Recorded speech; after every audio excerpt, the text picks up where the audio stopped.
the Premiership leagues, it's not just the Premiership. I mean, so many leagues at the back end of a season leave themselves open to this. It happened last year when Saracens sent the under-11s down to Bath, and you had a great big packaging of Bristol v Gloucester competing for the last remaining Champions League place, whatever Champions Cup place, whatever it was. But the game became irrelevant. Everything was irrelevant down there because Saracens decided not to play. Yeah, and you can pass it however you like. Gloucester, like Saracens in that game last year, Gloucester went to that game knowing they could not win. They weren't even bloody trying to win. No. And what an indictment that is of a professional sport. Yeah. And the way in which the leagues are run.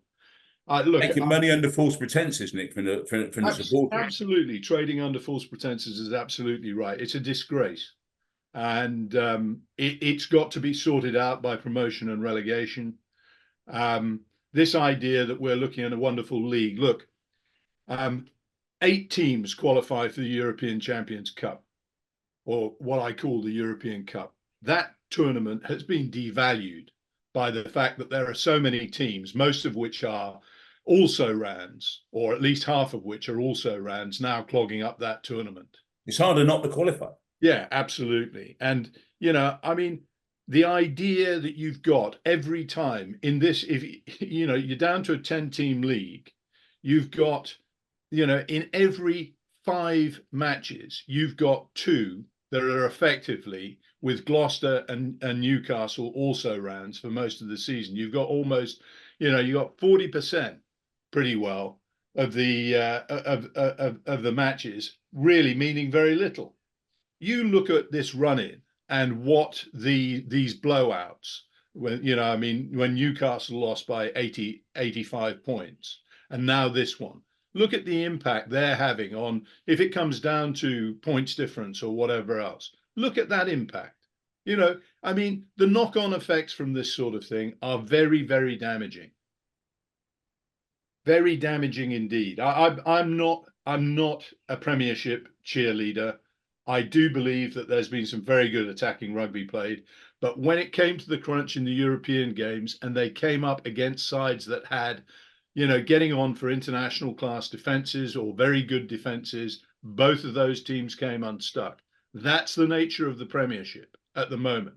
But the bottom end of the Premiership, the fact that there's no jeopardy, the fact that it isn't competitive all the way through at both ends of the table is a travesty in a professional sport. I mean, from what you're saying, that's what stops something like this happening. Reintroducing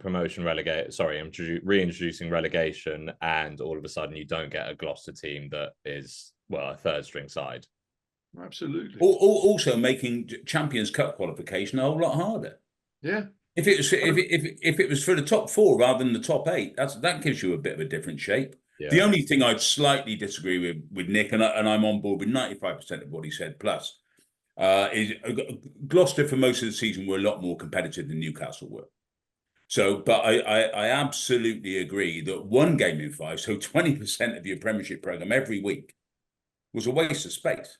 And actually, it was funnier on Saturday because almost the same Gloucester team, in fact, a slightly weaker team, did okay at Saracens. They got a bonus point. I think they lost something like 45-28, something like that. I mean, that was an abysmal performance by Gloucester. Yeah. And albeit Saints were, Gloucester seconds. So they just clocked off. That was a holiday. That was just not a day at the office for Gloucester Rugby Club. But Brendan, as Nick says, is totally unacceptable in a professional sport. Brendan, we see this clocking off. We've seen this clocking off go on right the way through the season. They're handpicking games that they're going to be competitive in a lot of the time, And part of these processions where you get, you'll get a team go up, score 4 tries, and they look as if they're racing away with it. Then the other team will come back and score 3 or whatever, and you get this sort of. Yeah, I mean, it is, it's what we criticize Super Rugby for. Yeah, it is. On stage, and it's happening here now. And look what happened there. Their crowds dwindled, their TV audience dwindled, because in the end, people realize that they're being sold a turkey.